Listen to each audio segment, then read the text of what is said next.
नमस्कार दोस्तों, जय श्री राम, राधे राधे। आपका teaching in Hindi career classes में स्वागत है। आप लोग पढ़ रहे हो प्रीवियस ईयर के क्वेश्चन।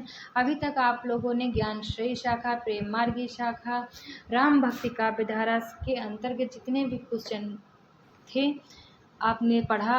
अब आप कृष्ण काव्यधारा पर आधारित जितने भी क्वेश्चन प्रीवियस ईयर में आए थे उन क्वेश्चनों को देखिए। सबसे पहला क्वेश्चन है आपका, सुदामा चरित किसकी रचना है? सुदामा चरित नामक रचना किसकी है? Option A Nanddas, B Krishnadas, C Narottam Das, D Surdas. इसका आंसर है सुदामा चरित नरोत्तम दास की रचना है। यह ब्रज भाषा में रचित खंड काव्य है।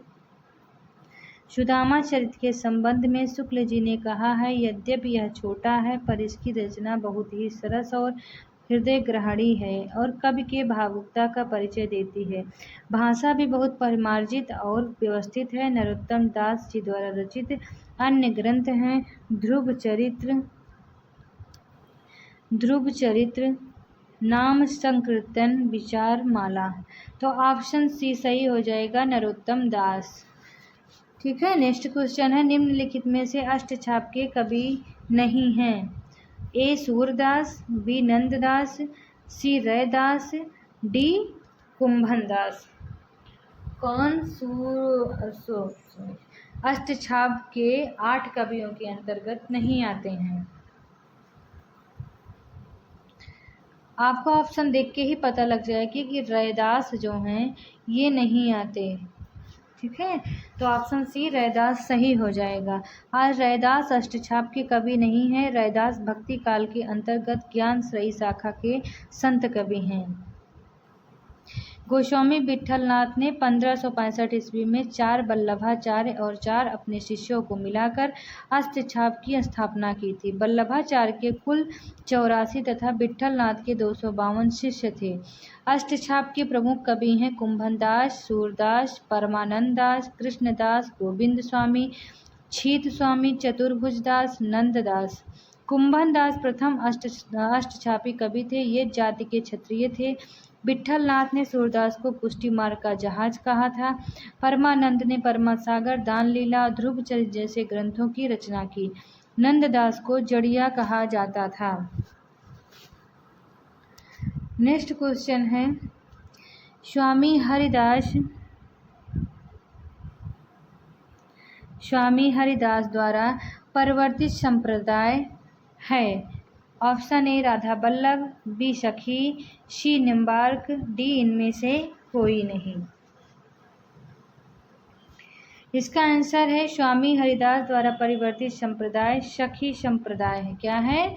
सखी संप्रदाय। ऑप्शन बी सही हो जाएगा। इसके आगे है, स्वामी हरिदास ने वृंदावन में निम्बार्क मत के अंतर्गत सखी संप्रदाय या टट्टी संप्रदाय की स्थापना की। स्वामी हरिदास अकबर के दरबारी कवि तानसेन के शिष्य थे। सखी संप्रदाय में निकुंज बिहारी भगवान श्री कृष्ण को सर्वोपरि माना गया है। स्वामी हरिदास के 2 ग्रंथ प्राप्त हुए हैं, सिद्धांत के पद, केलीमाला। जगन्नाथ गोस्वामी, बिहारी दास, विठल विपुल, नागरी दास सखी संप्रदाय के प्रमुख कवि हैं। राधा बल्लभ संप्रदाय की स्थापना 1534 ईस्वी में आचार्य हित हरिवंश ने वृंदावन में किया। सनकादि या निम्बार्क संप्रदाय का प्रवर्तन निम्बार्काचार्य ने किया था। इसका मूल नाम नियमानंद था। क्या था? नियमानंद था। नेक्स्ट क्वेश्चन है, अष्टछाप का संबंध इनमें से किस काव्यधारा से है? ए सूफी काव्यधारा, बी राम काव्यधारा, सी कृष्ण काव्यधारा, डी रासो काव्यधारा। अभी आप लोगों को बताया गया है कि अष्टछाप के अंतर्गत 8 कवि रखे गए थे और ये आज आप लोग कृष्ण भक्ति काव्य धारा के अंतर्गत आए हुए प्रश्नों को पढ़ रहे हैं। तो अष्ट काव्य का संबंध कृष्ण काव्य धारा से ही होगा। ऑप्शन सी सही हो जाएगा। नेक्स्ट क्वेश्चन है, अष्टछाप के कवियों में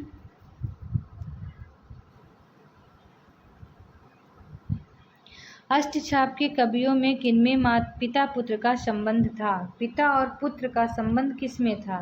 आनंददास कृष्णदास, बी कुंभनदास चतुरदास, सी परमानंद कृष्णदास, डी गोविंद स्वामी छेद स्वामी। इसका आंसर हो जाएगा कि अष्टछाप के कवियों कुंभनदास चतुर्भुज दास में पिता पुत्र का संबंध था। ऑप्शन बी सही हो जाएगा, कुंभनदास और चतुर्भुज दास।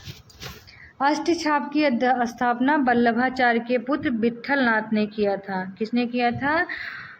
विट्ठलनाथ ने 1565 ईस्वी में किया था। नेक्स्ट क्वेश्चन है, सूरसागर में वर्णित राधा कृष्ण की लीलाओं की अनुरूपता क्या है? ऑप्शन ए भागवत के 12 स्कंद से, बी भागवत के 2 स्कंद से, सी भागवत के 8 स्कंद से, डी भागवत के 9 स्कंद से। इसका आंसर है सूरसागर में वर्णित राधा कृष्ण की लीलाओं की अनुरूपता भागवत के 12 स्कंद से है। सूरसागर ब्रजभाषा में महाकवि सूरदास कृत कीर्तन पदों का सुंदर संकलन है। सूरसागर के 2 रूप मिलते हैं, संग्रहात्मक और संस्कृत भागवत के अनुसार 12 स्कंदात्मक। सूरसागर को विभिन्न विद्वानों ने सर्वसम्मत से गे मुक्तक काव्य कहा है। सूरदास द्वारा रचित 25 ग्रंथ बताया जाता है, जिनमें 3 उपलब्ध हैं, जो निम्न है: सूरसागर, सूरसारावली और साहित्य लहरी। तो ऑप्शन क्या हो जाएगा? भागवत के 12 स्कंद से। ऑप्शन ए सही हो जाएगा। नेक्स्ट क्वेश्चन है,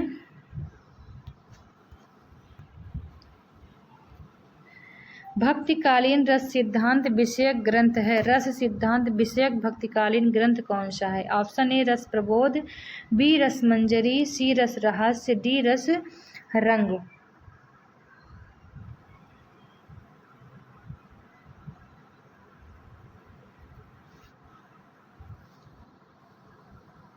आयोग ने इसका उत्तर ही यफ माना है। क्या माना है? यफ माना है। आइए इसके बारे में जानते हैं कि रस विषयक नहीं है, मतलब कोई भी ग्रंथ इसमें रस विषयक नहीं है। रसमंजरी नायिका भेद से संबंधित ग्रंथ है, इसके लेखक नंददास हैं। ठीक है। रस प्रबोध 1747 रसलीन की रचना है। रस रहस्य कुलपति की रचना है। रस रंग ग्वाल की रचना, जो रीतकालीन कवि हैं। तो इसमें से रस से संबंधित कोई भी रचना नहीं है, तो आयोग ने इसका उत्तर एफ माना था। भक्ति काल के किस कवि ने बरवे नायिका भेद लिखा है? Option A Rahim, B Raskhan, C Nanddas, D Krishnadas. Barvai Nayika Bhed जो है रहीमदास की रचना है, तो ऑप्शन ए रहीमदास सही हो जाएगा। रहीमदास का बरवे नायिका भेद अवधी भाषा में रचित प्रथम रीत निरूपक ग्रंथ है। यह नायिका भेद का सर्वोत्तम ग्रंथ है। रहीम के बारे में तुलसीदास ने कहा था, सुरतीय नरतीय नागतीय सब चाहत अस होय। इसके उत्तर में रहीमदास कहते हैं, गोद लिए हुलसी फिरे तुलसी सो सुत होय। रसखान की 2 प्रसिद्ध रचनाएं हैं, प्रेम वाटिका, सुजान रसखान। ठीक है।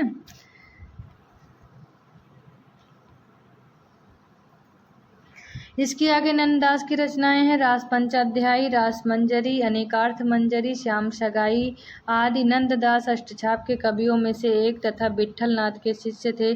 कृष्णदास की रचनाएं हैं, राग रत्नाकर, जुगल मानचरित, राग कल्पद्रुम। नेक्स्ट क्वेश्चन है, नरसी जी का मायरा किसकी रचना है? नरसी जी का मायरा किसकी रचना है? इसका आंसर है, नरसी जी का मायरा मीराबाई की प्रसिद्ध रचना है। मीराबाई भक्ति काल की प्रसिद्ध कवित्री हैं, जिनका जन्म 1516 ईस्वी 16वीं शताब्दी में हुआ। ये कृष्ण भक्त कावित्री हैं। इनकी प्रसिद्ध रचनाएं नरसी जी का मायरा, गीत गोविंद की टीका, राग सोरठा आदि हैं। इसके बाद आते हैं रहीम। आचार्य रामचंद्र शुक्ल ने इन्हें भक्ति काल के राम काव्य धारा के फुटकल कवियों में रखा है। इनकी प्रमुख रचना रहीम, सतसई, श्रृंगार सोरठा, रास पंचाध्यायी, बरवे, नायिका भेद आदि हैं। रसखान कृष्ण काव्य धारा के कवि हैं।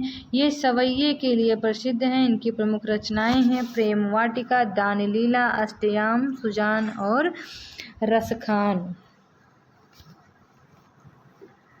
ठीक है।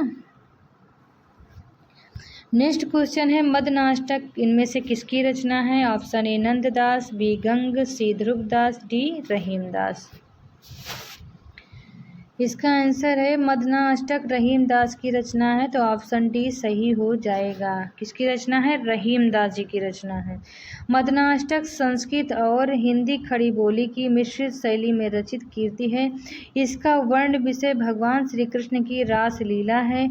इस कीर्ति में मालिनी छंद का प्रयोग किया गया है। कवि गंग का वास्तविक नाम गंगा प्रसाद था। ये अकबर के दरबारी कवि थे। गंग पचीसी, गंग पदावली तथा गंग रत्नावली इनकी प्रमुख रचनाएं हैं। नेक्स्ट क्वेश्चन है आपका ब्रह्म संप्रदाय के संस्थापक कौन थे? Option A Shri Nimbarkacharya, B Shri Shankaracharya, C Shri Madhvacharya, D Shri Ramanujacharya. Brahma संप्रदाय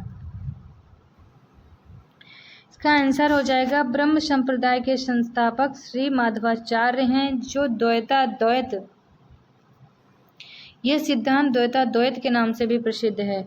श्री मध्वाचार्य जी महाराज 12वीं सदी के महान संत थे। इनका जन्म दक्षिण भारत में तुलुब देश के बेलीग्राम में हुआ था। इनके पिता का नाम श्री नारायण जी भट्ट तथा माता का नाम वेदवती था। इन्होंने अपने सिद्धांत को द्वैतवाद नाम से प्रख्यात किया। किसके नाम से? द्वैतवाद नाम से प्रख्यात किया। तो ऑप्शन सी सही हो जाएगा, माधवाचार्य। ठीक है, ये थे आज के क्वेश्चन। चलिए मिलते हैं हम नेक्स्ट वीडियो में। तब तक के लिए जय श्री राम, राधे राधे। आप अच्छे से पढ़ाई करिए आप लोग, और अच्छे से और सारे एग्ज़ाम को क्रैक करिए।